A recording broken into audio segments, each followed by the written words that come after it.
झटका जो है लश्कर तोयबा और खास तौर पर हाफिज सईद के लिए है, क्योंकि उसका करीबी जो है अब्दुल रहमान मारा गया है। अब्दुल रहमान कल देर शाम बताया जाता है कि अपने पिता के साथ कराची से जा रहा था, जब अज्ञात बंदूकधारी जो कि दो बताए जाते हैं मोटरसाइकिल पर सवार होकर वहां पहुंचते हैं और एकाएक उस पर फायरिंग शुरू कर देते हैं। इस पर अब्दुल रहमान मारा जाता है और उसके पिता जो हैं वो गंभीर रूप से घायल हो जाते हैं। तो बिल्कुल साफ है कि टारगेट जो है इन शार्प शूटर्स का कहें, अज्ञात हमलावरों का कहें या फिर आतंकियों के दुश्मनों का कहें, इनका यही अब्दुल रहमान था। और ये इसलिए एक बड़ा झटका एक और बात के लिए भी है लश्कर के लिए, क्योंकि लगातार फाइनेंशियल एक्शन टास्क फोर्स जिस तरह से पाकिस्तानी आतंकी संगठनों पर प्रतिबंध लगा रहा है, पाकिस्तान पर दबाव बना रहा है कि टेरर फंडिंग को रोका जाए, उसके बाद से पाकिस्तानी आतंकी संगठन कहीं ना कहीं पैसे की जो है किल्लत से जूझ रहे हैं। और दूसरी तरफ पाकिस्तान की जो देखिए लगातार जो है हमने देखा कि किस तरह से माली हालत पाकिस्तान की कहीं ना कहीं कमजोर है, उससे लेकर काफी ज्यादा चिंताएं जो है वो आतंकी संगठनों की बढ़ गई हैं। क्योंकि आतंकी संगठन एक बात जानते हैं कि अगर पैसा मिलेगा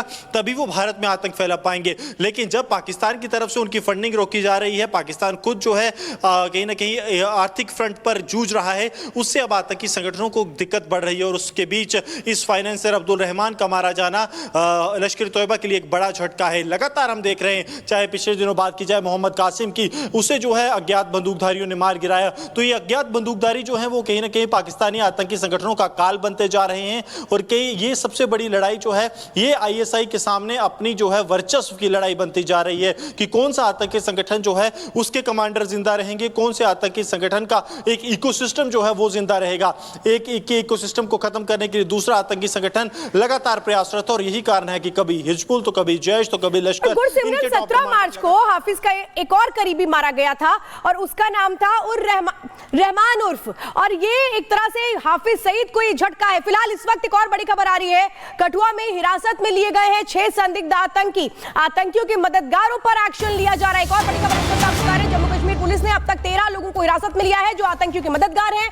अब तक जम्मू कश्मीर पुलिस ने 13 संदिग्धों को हिरासत में लिया है, हीरानगर से, और 7 जुथाना इलाके से हिरासत में लिए गए हैं। तो एक और बड़ी खबर आपको बताते हैं कठुआ से जो आ रही है, जहां पर 6 संदिग्धों को हिरासत में लिया गया है। सुरक्षा बलों के जवान जो लगातार ऑपरेशन चला रहे हैं, सर्च ऑपरेशन वहां पर चला रहे हैं, जंगलों में आतंकियों के मददगारों पर एक्शन हो रहा है। कौन उनको पनाह देता है, कौन उनको रखता है, कौन उनको सारी सुविधाएं मुहैया कराता है, उन मददगारों पर यह एक्शन हो रहा है। जम्मू कश्मीर पुलिस ने अब तक जो जानकारी मिल रही है 13 लोगों को हिरासत में ले लिया है।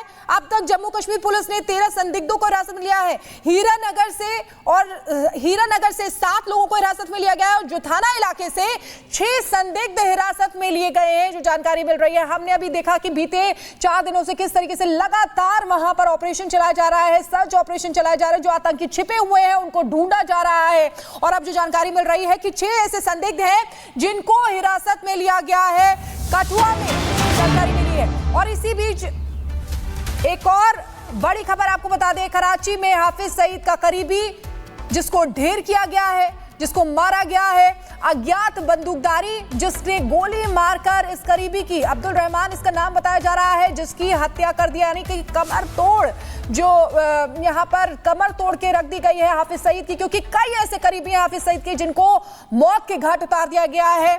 और एक और करीबी हाफिज सईद का जिसको ढेर किया गया है, फंडिंग कराया करता था। जो जानकारी मिल रही है कि अब्दुल रहमान फाइनेंसर था लश्कर तैयबा का। फिलहाल इस वक्त की बड़ी खबर आपको बता रहे हैं, एक एक करके जो हाफिज सईद के करीबी हैं उनको कैसे मौत के घाट उतारा जा रहा है। हाफिज सईद की 17 दिन पहले भी हाफिज सईद के करीबी को मौत के घाट उतार दिया गया था। गुरसिमरन इस वक्त हमारे साथ है। गुरसिमरन, ये कहें कि अब आतंकी ही ढेर कर रहे हैं हाफिज सईद के करीबियों को। देखिए स्वाभाविक तौर से यह वर्चस्व की लड़ाई है, वर्चस्व की आईएसआई जो कि पाकिस्तान की खुफिया एजेंसी और लगातार आतंकी संगठनों को बढ़ावा देती है, वो किससे ज्यादा पैसे देगी, वो उसे ही पैसे देगी जो उनकी नजरों में सर्वोच्च होगा। और अब यह लड़ाई जो है प्रभुता की है, सर्वोच्च होने की है। यही कारण है कि एक आतंकी संगठन दूसरे को जो है वो लगातार मौत के घाट उतार रहा है। चाहे बात लश्कर तोयबा की जाए, जैश ए मोहम्मद की जाए, हिजबुल मुजाहिदीन की जाए या अल बदर की जाए, लगातार इनके आतंकी और टॉप कमांडर मारे जा रहे हैं। और अब जिस तरह से अब्दुल रहमान मारा गया जो कि एक बड़ा फाइनेंसर था लश्कर-ए-तोयबा का। ये साफ दर्शाता है कि किस तरह से बाकी आतंकी संगठन अब चाह रहे हैं कि उनका प्रभुसत्ता हो, वहां पर जो है सर्वोच्चता उनकी हो, और यही कारण है कि लगातार इस तरह की टारगेटेड किलिंग्स आपको पाकिस्तान में देखने को मिलेंगी।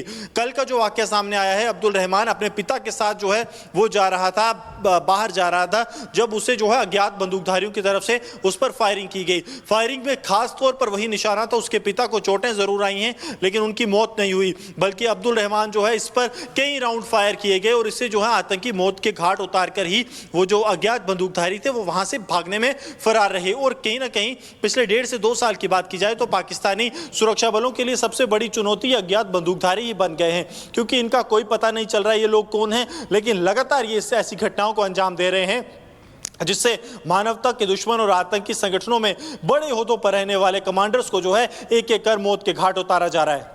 और इस वक्त टीपी त्यागी हमारे साथ जुड़ चुके हैं, defence expert. TP Tyagi ji, आपसे समझना चाहते हैं कि क्या ये कहें कि हाफिज के खिलाफ ही आतंकी गुट उठ खड़ा हुआ है, वो हाफिज जिसने आतंकियों को पैदा किया, अब उसके अपने करीबी मारे जा रहे हैं।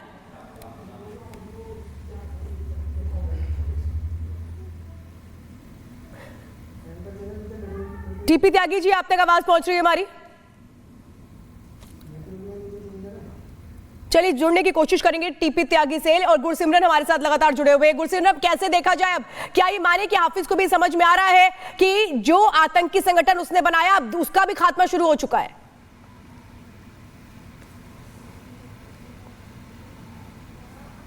हाँ, वही रहता है जो आईएसआई के नज़दीक रहता है। तो आप ये भी मान के चलिए कि अब हाफिज सईद जो है वो आईएसआई के किसी काम का नहीं है, क्योंकि उसकी उम्र हो चुकी है और कहीं ना कहीं सबसे बड़ी बात कि उसका जम्मू कश्मीर में वो कब्जा, वो होल्ड जिसे पाकिस्तानी आईएसआई चाहती है वो नहीं रहा। और पाकिस्तान के लिए कोई भी आतंकी कमांडर जिसका कि जम्मू कश्मीर में बिल्कुल गुरसिमरन, आपके पास वापस लौटेंगे। हमारे साथ defence expert Praful Bakshi sir भी जुड़ गए हैं, उनके पास जाएंगे। प्रफुल्ल बख्शी सर, इसको आप कैसे देखते हैं? एक एक करके हाफिज सईद के जितने भी करीबी हैं उनको ढेर किया जा रहा है, और एक और अब्दुल रहमान जो फाइनेंसर था लश्कर-ए-तैयबा का, उसको ढेर किया गया है। आप बिल्कुल ठीक कह रहे हैं, ये एक बहुत बड़ी उपलब्धि है, बहुत बड़ी सक्सेस है जो अभियान चला है इन टेररिस्ट को खत्म करने का। और ये जो आईएसआई सपोर्टेड जो एलिमेंट जो ग्रुप है वो उनको बड़ा धक्का लगेगा। ये भी बिल्कुल ठीक बात है कि आईएसआई हाफिज सईद का सपोर्ट कश्मीर में खत्म हो रहा है, आतंकवादी एक्टिविटी में खत्म हो रहा है, तो he is become the non entity. पर ये नहीं चलेगी बात कि हमने कुछ नहीं किया। बेसिकली हमारे टेंटिकल्स जो टेररिस्ट एक्टिविटीज के खिलाफ है वो तगड़े होते जा रहे हैं। हम एग्रेसिव जी सर, वो वाकई में सराहनीय है। तो अब आपको देखना पड़ेगा कि ये किस तरीके से और अब क्या एंगल लगाते हैं।